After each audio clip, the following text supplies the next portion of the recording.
I'm Tim. What? Huh? Oh, sorry. There you are. Hi, I'm Tim. Welcome to Tim's Time. Sorry about that. My vision is really fuzzy and blurry.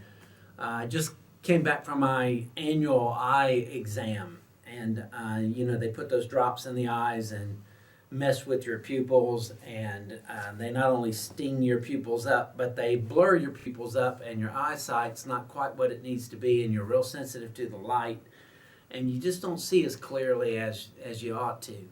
In fact, I stopped into McDonald's and was ordering a drink and was squinting apparently because the lady asked me was all right, and I said, oh yeah, sorry, I just came from the eye doctors, and she asked me, so what they do? They dilute, they dilute your pupils, and I said, of course they did. They did that or dilated them or whatever it is they do to them that really just affects them for a little bit of time. What does that have to do with you and your new year and what the Lord wants to do in your life? Well,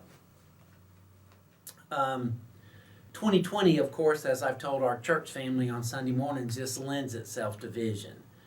But God is the author of the vision for your life. He's sovereign over your life. He's sovereign over mine and over our church and over your institution and over your school. And so if there's going to be any significant vision, it's going to have to come from Him.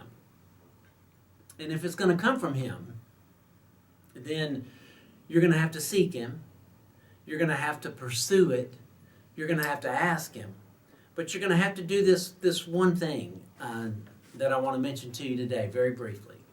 You're going to have to make some time and ask Him to give you the eyes, the spiritual eyes, to see what He's trying to show you. Vision, I know, sometimes He speaks, and sometimes He reveals Himself in His Word, and sometimes He reveals Himself through other people. I'm using the imagery of seeing because Jesus used the imagery of seeing. And God used it. In the Old Testament, God said, where there is no vision, the people perish. And in the New Testament, the New Covenant, Jesus told His disciples, aren't you saying several months from now the harvest will come? But I tell you to look into the fields and you'll see the harvest. When we read that, we preacher types usually are addressing the idea or the object of evangelism. And, there are lost people out there in the fields, and the fields are white for harvest. They're ripe for harvest. Get out there into the fields. But it's more than just finding lost people. Jesus is saying it's about the kingdom. And the kingdom is, God's given us opportunities to join Him in His kingdom everywhere. You just got to look for what He's showing you and be open to that. And that takes carving out a little bit of time in your life to cultivate listening to Him and reading His Word and praying and seeking Him.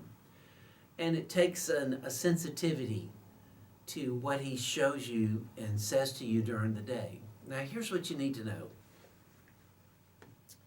It's a lot easier for us preachers to tell you to slow down and carve out time and cultivate listening to the Lord. It's a lot easier for us to tell you that than it is for you to do it. And here's what else you need to know.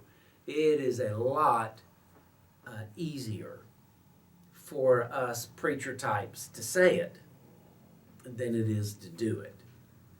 But I'm convinced that it's necessary. If you and I are going to take advantage of the opportunities that the Lord brings into our lives to serve Him this year, then we're going to have our spiritual eyes and hearts open to what He's doing. We're going to have to walk, literally on our part maybe, spiritually on His part. We're going to have to literally and spiritually walk through this year with Him in His Word. Now, I don't care whether you make 4:32 your time, going way back for years, or whether you just figure out when it's best for you to open up your Word, open up your life, open up your heart, and open up your mouth as you speak to Him and your ears as you listen to Him. I just know that we got to try it because He's the author of vision. And He's the one that takes our spiritually dilated eyes and souls and brings clarity. So how about it? Let's make the commitment to find Him this week, this year. And look, we can see after all. Have a great week. God bless.